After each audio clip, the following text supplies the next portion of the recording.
لله رب العالمين والصلاة والسلام على سيد المرسلين وعلى آله وأصحابه أجمعين.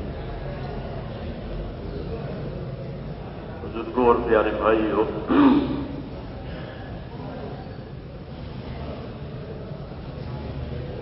ہمارے پاس جتنی چیزیں ہیں وہ اللہ کی نعمتیں بھی ہیں اور اللہ کی امانتیں بھی ہیں. دونوں باتیں. بدن کے جو اعضاء ہیں وہ اللہ کی نعمت ہے، لیکن اللہ کی امانت بھی ہے.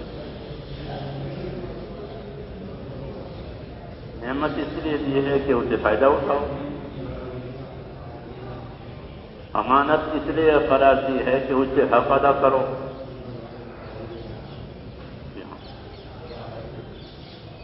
اس لیے اس کو امانت قرار دیا.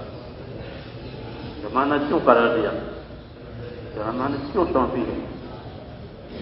تو امانت اس لیے سونپی ہے کہ اس سے حق ادا کرنا. اس کو دین کہتے ہیں. دین کی رہبری یہ ہوتی ہے کہ دنیا حقوق ادا کرنے کی جگہ ہے، آخرت بدلہ پانے کی جگہ. یہ ترتیب ہے، کوئی رسم نہیں ہے. کسی عمل کو بھی رسم بنانے سے حق ادا نہیں ہوتا. اس لیے اسلام میں کوئی رسم نہیں ہے، کوئی رواج نہیں ہے، کوئی تہوار نہیں ہے. جو کچھ ہے وہ یہی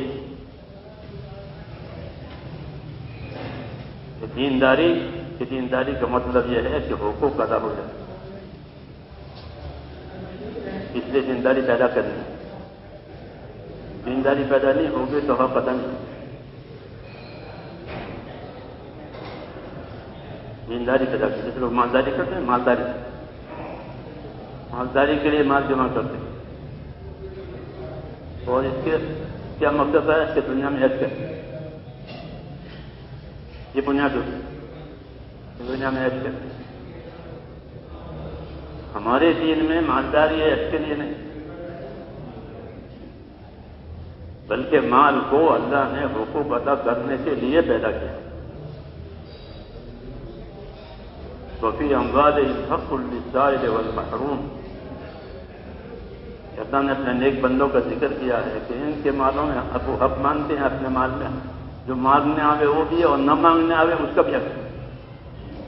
کوئی رشتے دار ہوتا ہے، اس کا حق ہے، وہ مانگتا نہیں ہے، جانتا نہیں ہے، اسے مانگتا نہیں ہے. وہ نہیں جانتا، وہ میں تو جانتا ہوں، میں تو اس کا حق دے دوں گا.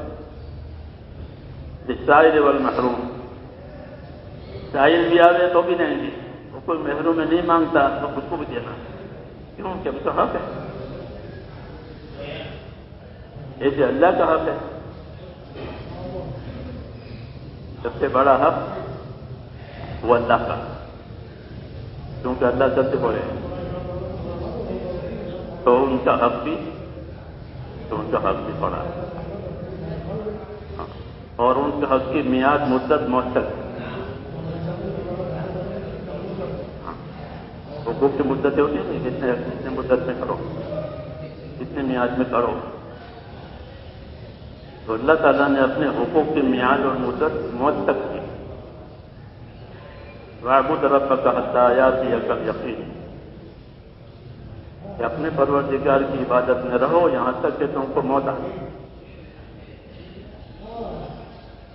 بڑا حق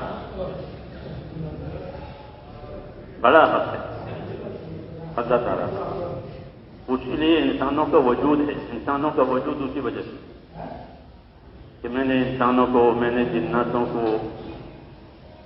اپنی عبادت کا حق ادا کرنے کے لیے پیدا کیا ہے. کہ یہاں میرا حق ادا کر. روزی کہ ان کی روزی میرے ذمہ ہے. جیسے نوکر کی تنخواہ مالک کے ذمہ ہوتی ہے، اس کام نوکر کے ذمہ ہوتا ہے. ایسے ہی ہے کہ روزی ہمارے ذمہ ہے، اللہ ہے کہ روزی میرے، اور عبادت وہ تمہاری.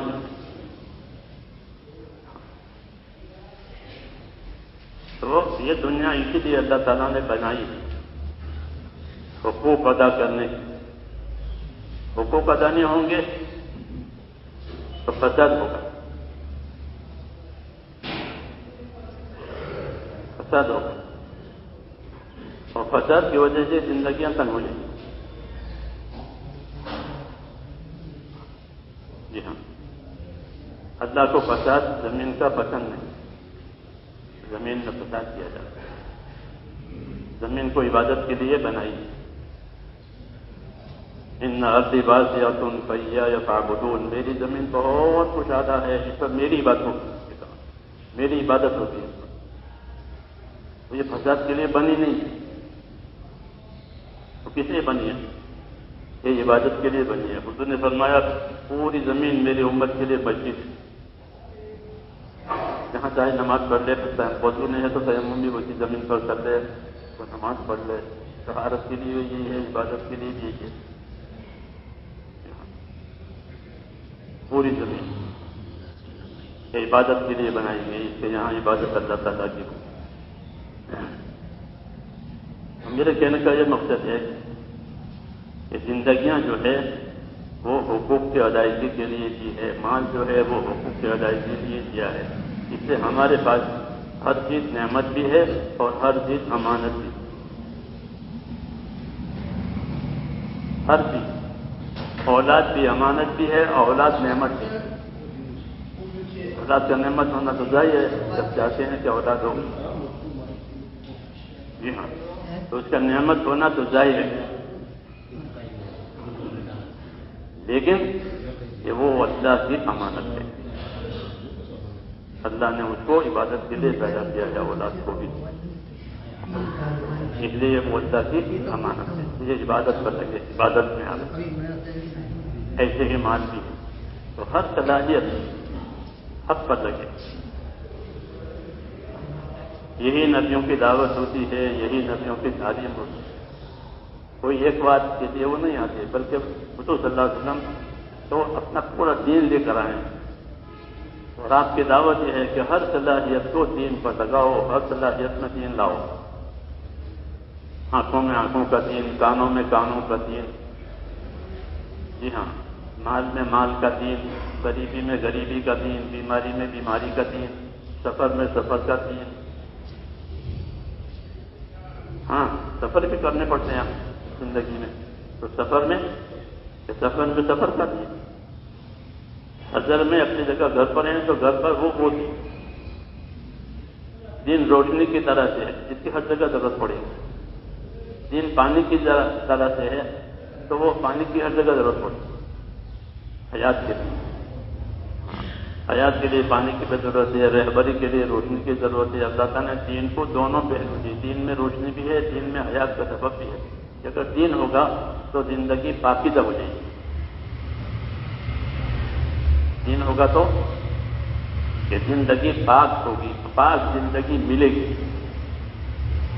من عمل صالحا من ذکر او انثى وهو مؤمن فلنحيينه حیاتا طیبہ، کہ جو لوگ ایمان لا کر اچھے اعمال کریں گے اہتمام سے، ان کو دنیا میں جینے کے لیے پاک زندگی دی جائے گی۔ یہ پہلا انعام ہے، مرنے سے پہلے کا، مرنے سے پہلے کا، کہ ان کی زندگی پاک ہوگی، وہ اللہ کا حق بھی ادا کریں گے، وہ دوسروں کا حق بھی ادا کریں گے، ان کی زندگی کسی کے حق میں ملوث اور میلی نہیں ہوگی۔ یہ بھی ملے گا، ایمان اور اعمال کی برکت سے زندگیاں صاف ستھری ملے گی، پریشانیوں سے ان کی زندگیاں پاک ہوں، پریشانیوں سے، بے برکتی سے ان کی زندگیاں پاک ہوں، عداوتوں سے، دشمنیوں سے، حسد سے ان کی زندگی پاک ہو، تو وہ ایک دوسرے سے محبت کرنے والا ہوں، ایک دوسرے کا حق ادا کرنے والا ہوں، کہ ایمان کی برکتوں میں سے ہے کہ ایمان جب پھیلتا ہے تو محبت پیدا ہوتی ہے۔ ان الذین آمنوا وعملوا الصالحات سیجعل لهم الرحمن ودا، کہ جو لوگ ایمان لائیں گے، نیک اعمال کریں گے، ان کے لیے محبتوں کا انتظام کریں گے۔ تو ایمان کی بڑی برکت ہے، ایمان کی بڑی برکت ہے کہ ایمان کی وجہ سے زندگیاں پاک صاف ستھری ملیں گی. یہ وعدہ ہے. فَلَنُحْيِيَنَّهُ حَيَاةً طَيِّبَةً، ایسے لوگوں کو دنیا میں جینے کے لیے پاک زندگی دیں. اور جو آخرت میں ملے گا وہ الگ ہے، وہ تو ہمیشہ ہمیشہ کے لیے ملے گا. اس لیے میرے دوستو، دین اللہ تعالیٰ نے اس وجہ سے اتارا کہ وہ زندگیوں کو پاکیزہ بنا دے، کہ وہ کسی کے حق میں اور مدوّت اور میلی نہیں ہے، اللہ کے حق میں بھی سب کے حقوق ادا. اس لیے اللہ تعالیٰ نے نبیوں کو دو نعمتیں دی ہیں، ایک ایمان کی، ایک علم کی. ایمان تو اللہ سے تعلق پیدا کرنے کے لیے کہ اللہ سے تعلق پیدا کرو. ہر نبی نے یہ دعوت کی ہے کہ اپنے اللہ سے تعلق پیدا کرو. کون سا تعلق؟ کہ بندگی کا تعلق، اور کوئی تعلق اللہ کے ساتھ نہیں ہے. اللہ کی کوئی ذمہ نہیں، وہ اب اکیلا ہے اپنی ذات میں، اس کے جیسا کوئی نہیں. اس لیے اللہ سے کون سا تعلق پیدا کرنا ہے؟ کہ بندگی کا. اسی کے اللہ نے دعوت دی ہے، اسی کی تعلیم دی کہ ہم سے بندگی کا تعلق پیدا کرو، ہم سے بندگی کا تعلق پیدا کرو. یہ تو تعلق کی بات ہے. اور ہم پر یقین کرو، اللہ سے یقین کا تعلق پیدا کرو کہ جو کچھ کرے گا وہ اللہ کرے گا. حیات اور موت کا مالک صرف اللہ ہے اور کوئی نہیں. حیات اللہ کے قبضے میں ہے، موت اللہ کے قبضے میں. نفع نقصان جو بھی حال ہو، ہر حال کا مالک تنہا اللہ ہے. یہ یقین کرنا ہے کہ اللہ سے ہے اور اللہ کی وجہ سے ہے، اللہ کی قدرت سے ہے اور کسی سے نہیں. اس لیے توجہ اللہ کی طرف کریں کہ اللہ کی طرف توجہ کرو، دل سے بھی عمل سے بھی. دل سے اللہ سے تعلق، اس کو انابت کہتے ہیں کہ اپنی زندگیوں میں انابت پیدا کرو. یہ بہت ضروری ہے. جتنی انابت ہوگی اتنی ہدایت ہوگی، جتنی انابت ہوگی اتنی ہدایت ہوگی. انابت کہتے ہیں دلوں کا رجوع اللہ کی طرف، کہ دلوں کا رجوع اللہ کی طرف ہو جائے. نفع میں نقصان میں ہر بات میں اللہ کی طرف رجوع. گناہ ہو گیا، یہ گناہ ہو گیا تو بھی اللہ کی طرف رجوع کرو. اس کے لیے کہ توبہ کرنے کے لیے، توبہ کرنے کے لیے اللہ کی طرف رجوع کرو. اس کو انابت کہتے ہیں کہ گناہ گار نے توبہ کی تو یہ انابت ہوگی، اس کو ہدایت ملے گی، اس کا گناہ معاف ہو جائے گا. ایسے گناہ نہیں تھے، عبادت تھی، اطاعت تھی، اس میں رجوع اللہ کی طرف ہو. ایک تو کیا عبادت کرے غفلت کے ساتھ، یہ بھی ہوتی ہے کہ نہیں رجوع اللہ کی طرف کرے، دل سے رجوع اللہ کی طرف کرے. یہ ضروری ہے کہ دلوں کا رخ اور دلوں کا رجوع اللہ کی طرف ہو جائے، کہ ہر بات میں، ہر کام میں، ہر مسئلے میں اللہ تعالیٰ کو اپنا مددگار کرے. جیسے صحابہ کہتے ہیں، جیسے صحابہ سے کہا گیا کہ دشمنوں نے تمہارے لیے یہ جمع کیا ہے، یہ فوج جمع کی. انہوں نے کہا کہ حسبنا اللہ و نعم الوکیل.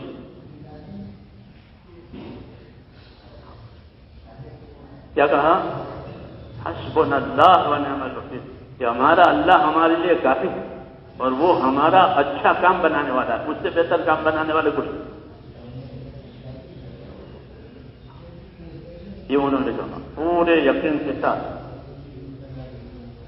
یہی سبق ہمارا ہے. یوں ہو جائے گا، یوں ہو جائے گا، یوں ہو جائے گا، کچھ نہیں ہوگا. جو اللہ چاہے گا وہ ہوگا.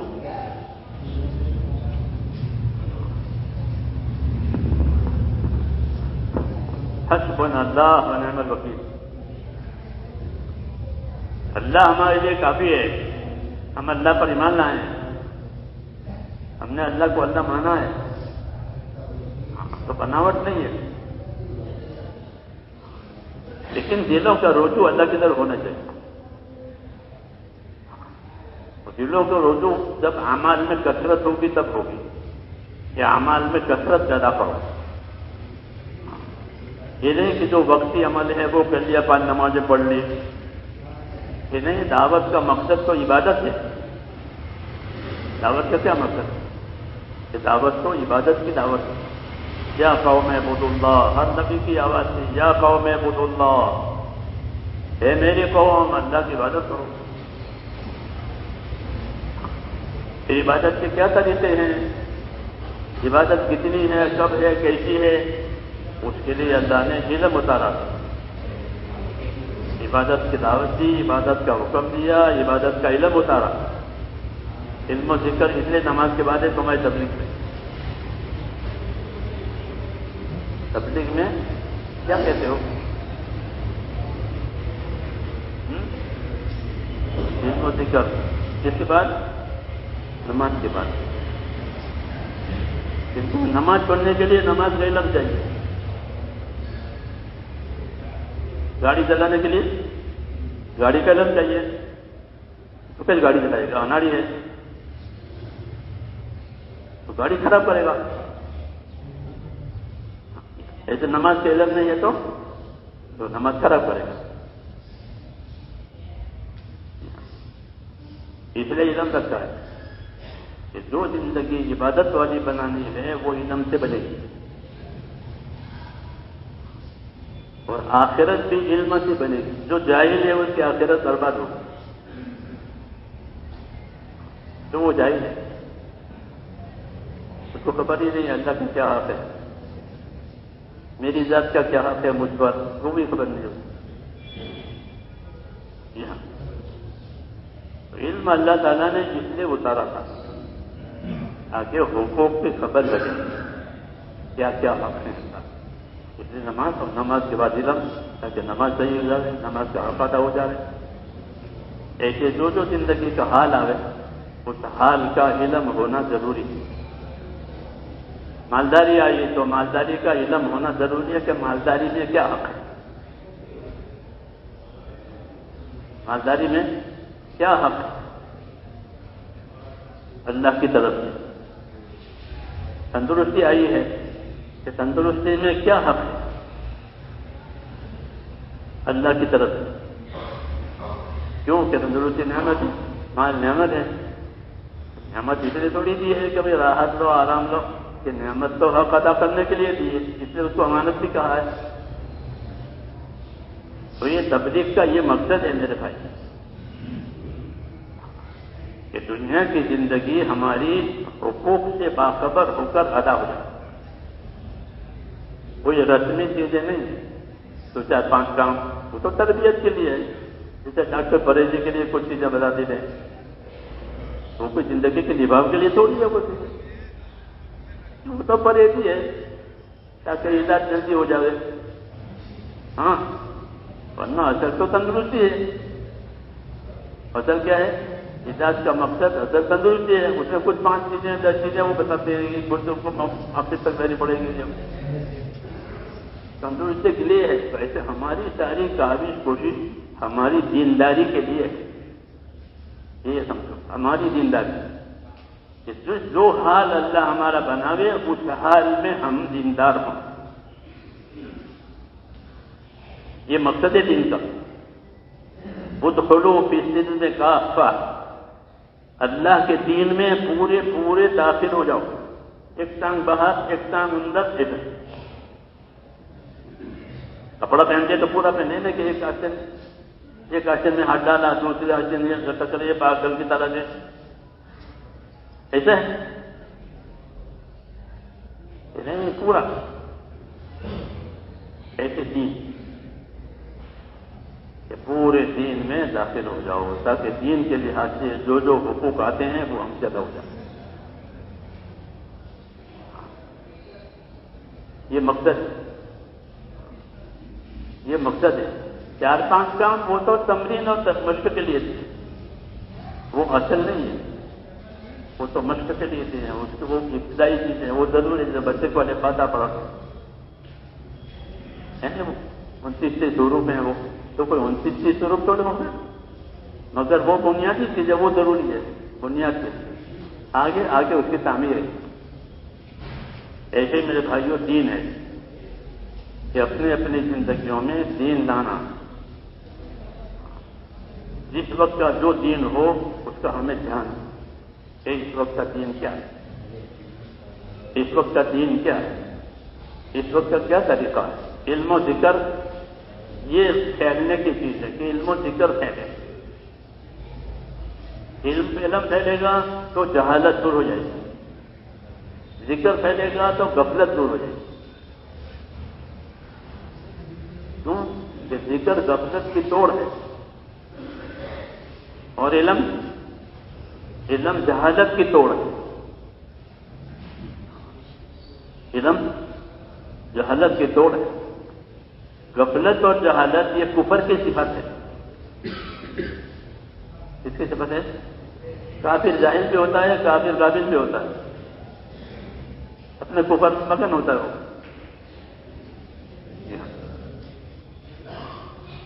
اور مسلمان،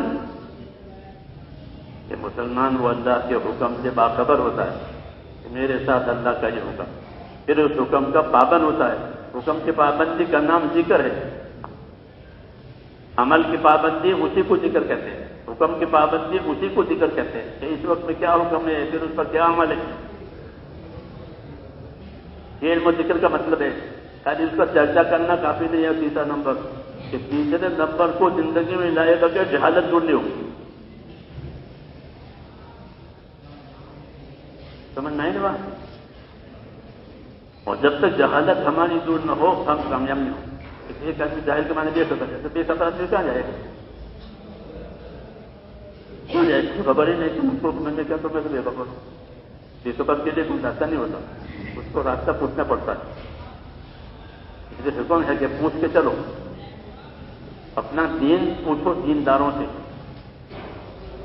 اپنا دین دینداروں سے پوچھو، اپنا دین دین جاننے والوں سے پوچھو۔ یہ نہیں کہ جو ہو رہا ہے وہ ٹھیک ہے، یہ کیا ہو رہا ہے، جو ہو رہا ہے وہ ٹھیک ہے، نہ کمی کی خبر ہے اور نہ زیادتی کی فکر ہے، جو ہو رہا ہے وہ ٹھیک ہے۔ حالانکہ ایسا نہیں، عمل میں کمی زیادتی ہوتی ہے تو وہ پوچھنے سے ٹھیک ہوتی ہے، پوچھنے سے ٹھیک ہوتی ہے، پوچھنے سے، کسی کو دکھانے سے۔ ابو بکر اور عمر رات کو تہجد کی نماز پڑھے تو ابو بکر کی قرات بہت دھیمی تھی اور عمر کی قرات بہت تیز تھی۔ حضور نے پھر بولا کہ انہوں نے سے پوچھا کہ تم بہت دھیمی قرات پڑھتے رات کو نماز، کیا وجہ؟ یا رسول اللہ، جس کو سنا رہا ہوں وہ سنتا ہے۔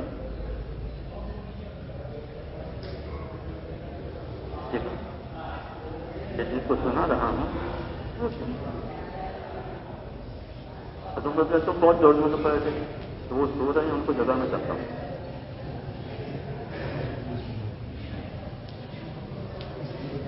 وہ میری قرات سن کر وہ بھی جگ کے نماز پڑھے۔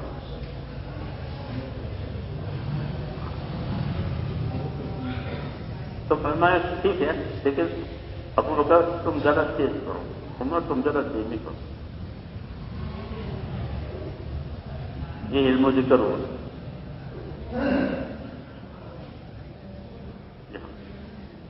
یہاں بھی کچھ کمی ہے، وہاں بھی کچھ کمی ہے، اس سے کمی دور ہوتی ہے۔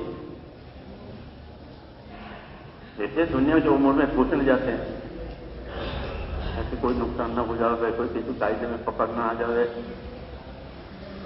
ہاں دنیا کا نقصان نہ ہو جائے اس کے لیے پوچھتے ہیں، کسی قانون میں پکڑ میں نہ آ جائے اس کے لیے پوچھتے ہیں۔ یہی تو چیزیں پوچھنے کی ہے دنیا میں۔ دین میں بھی یہی بات، دین کو بھی پوچھو تاکہ کوئی عمل کم نہ ہو جائے، ورنہ پکڑ ہوگی، کچھ زیادتی ہو جائے گی تو وہ قبول نہیں ہوگی۔ اتنا کرنے کو کس نے کہا تھا؟ تو علم و ذکر وہ اسی لیے اپنی کمی دور کرنے کہ زندگی طریقے پر آوے، زندگی سنت پر آوے، زندگی شریعت پر آوے، یہ علم و ذکر کا مقصد ہے۔ پھرنا اس لیے ہے کہ شریعت پر چلنے کی طاقت آ ادھک کی الگ الگ ہے۔ یہ نہیں کہ پھرنا ہی سب کچھ ہے، پھرنا سب کچھ نہیں، پھرنا سب کچھ نہیں ہے۔ تو جب پھرنے سے استدار آئے گی، جیسے ورزش کرنے سے طاقت آتی ہے، لیکن ورزش ہی نہیں کرنی ہے، ورزش ہی کرتے رہو گے، پھر کام کب کرو گے؟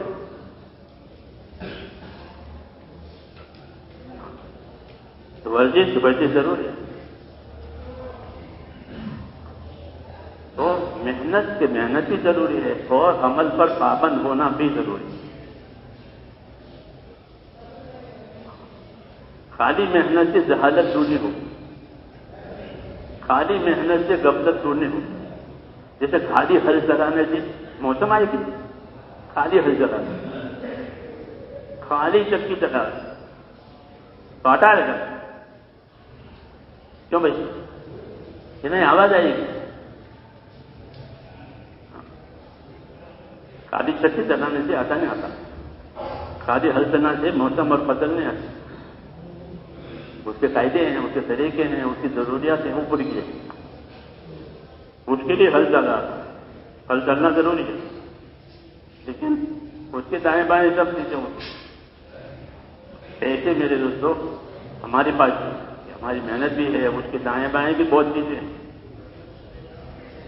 وہ پوری ہو جانی چاہیے. اگر وہ نہیں معلوم ہے تو پوچھے، اس کو سیکھے، اس کو یاد کرے. اسی لیے دعوت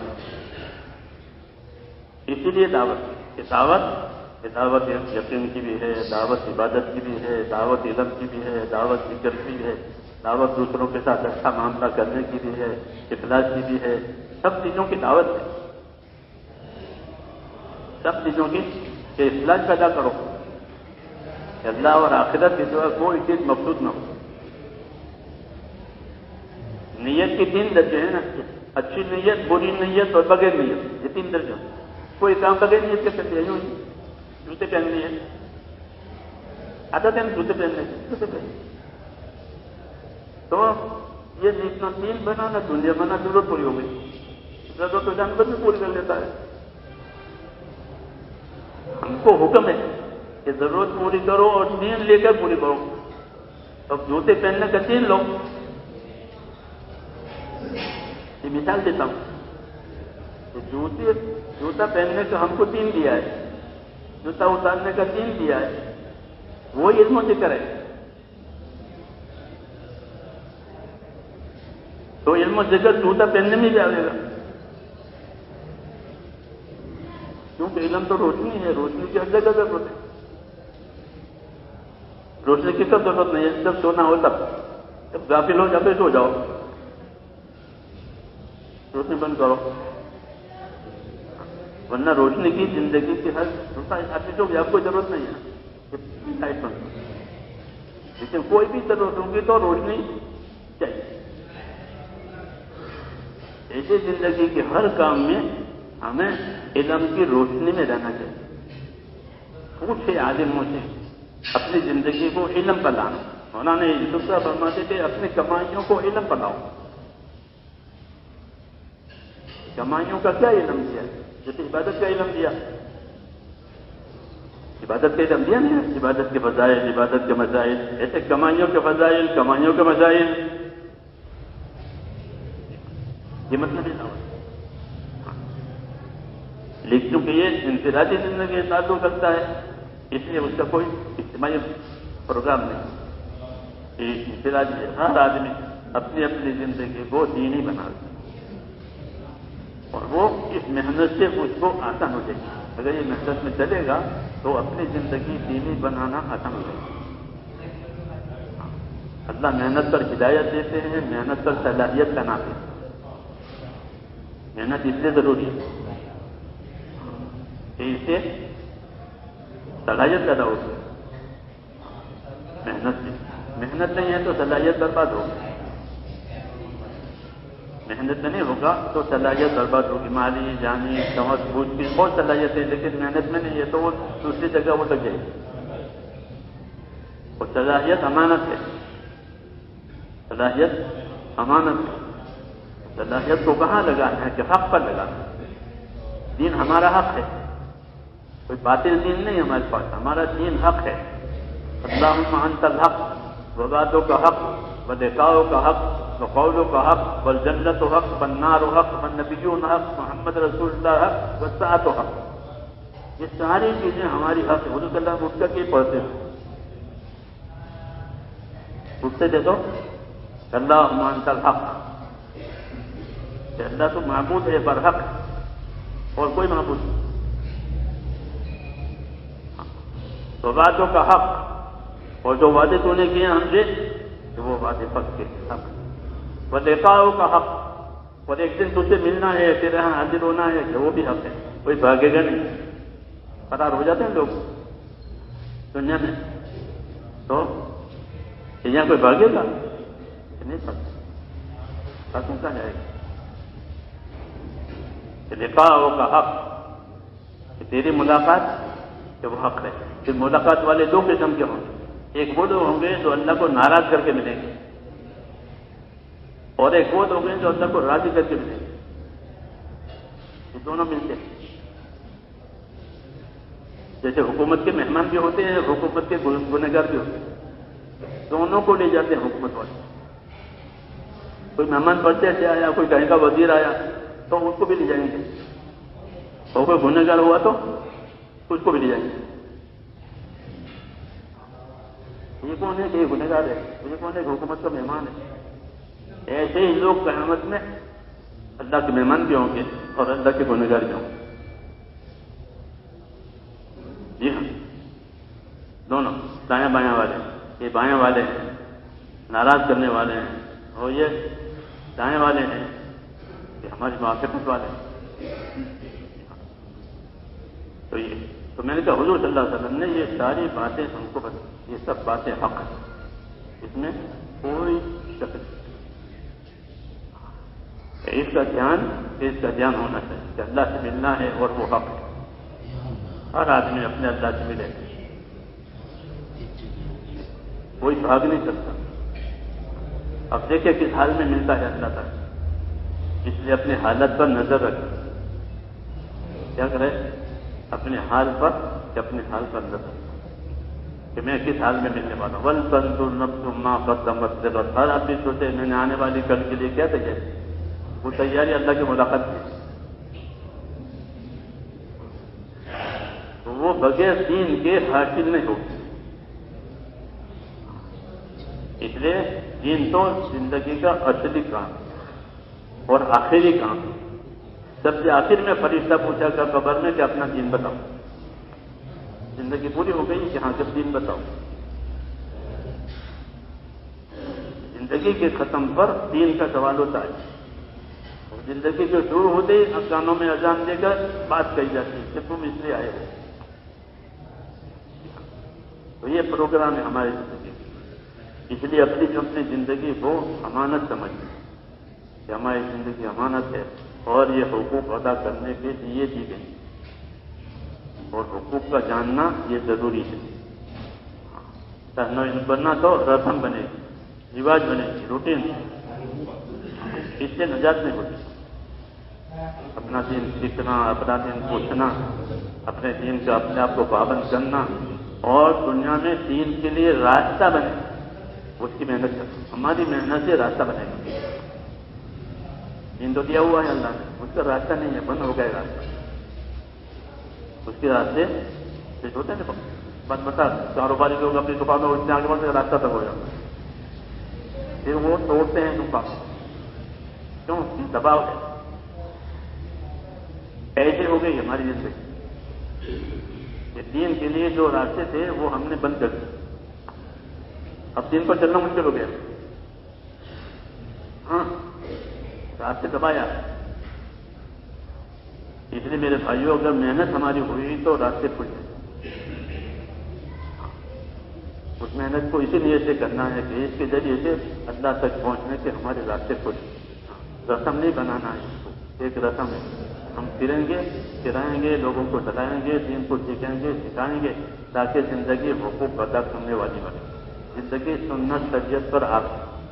انفرادی طور پر ہر آدمی کی زندگی اس کی سنت شریعت پر ہے. یہ اس کا ذمہ دار ہے. اسی کو وہ اپنے قبر میں دیکھے گا کہ کتنی زندگی میری سنت شریعت والی. اس کے لیے سیکھنا، پوچھنا، یاد کرنا یہ ضروری ہے. تاکہ کمی نہ آئے بلکہ کمال پیدا ہو جائے. کمی نہ آئے بلکہ کیا پیدا ہو جائے؟ بجائے کمی کے کمال پیدا ہو. یہ حکم ہے کہ اپنے اندر دینی کمال پیدا کرو. جیسے دنیا بھی کمال پیدا کرتے ہیں. ہاں یہ تو دھوکے میں ہے.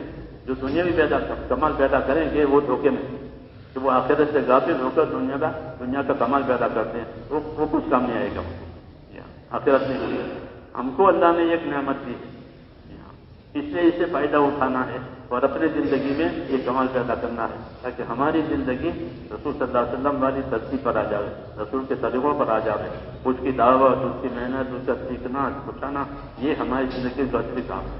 ورنہ تو جہالت میں ہی رہ جائیں گے, غفلت میں ہی رہ جائیں گے. علم و ذکر اسی لیے دیا گیا ہے جس کی بڑی ضرورت ہے. ورنہ تو حالات سے متاثر ہو کر آدمی بیدار ہو جاتا ہے.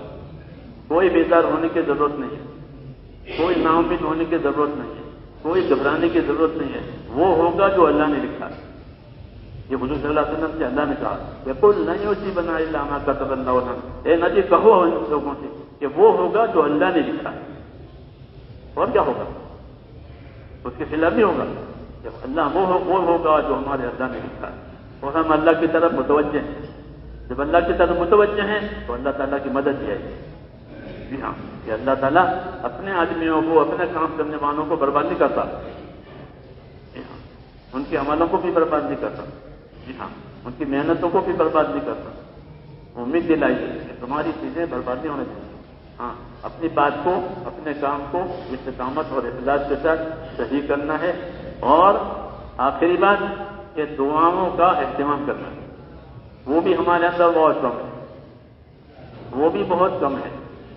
کچھ پروگرام ہے وہ پورے ہو جاتے ہیں, ان کو مطمئن ہو جاتے ہیں. حالانکہ مذہب پروگرام کا کام نہیں ہے. مذہب تو ذمہ داری پوری کرنے کا کام ہے.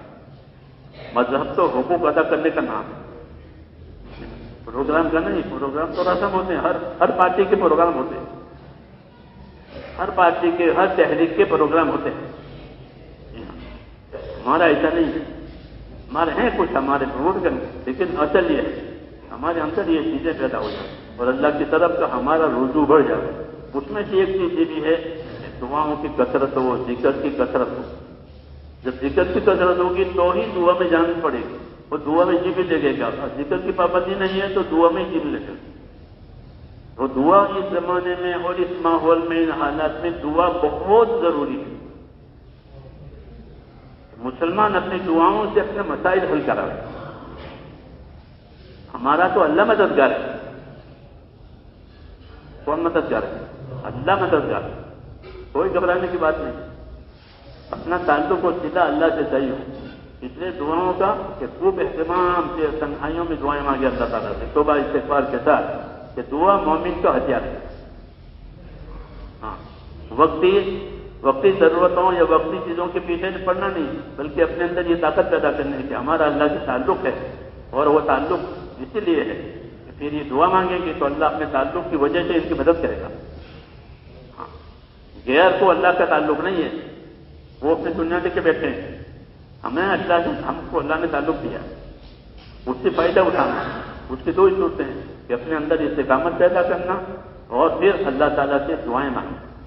تمام نبیوں کو یہی چیز ہے کہ اپنے دین کا کام کرو اور دعا مانگو, اپنے دین کا کام کرو اور دعا مانگو. نبی بات تیسری چیز نہیں ہوتی,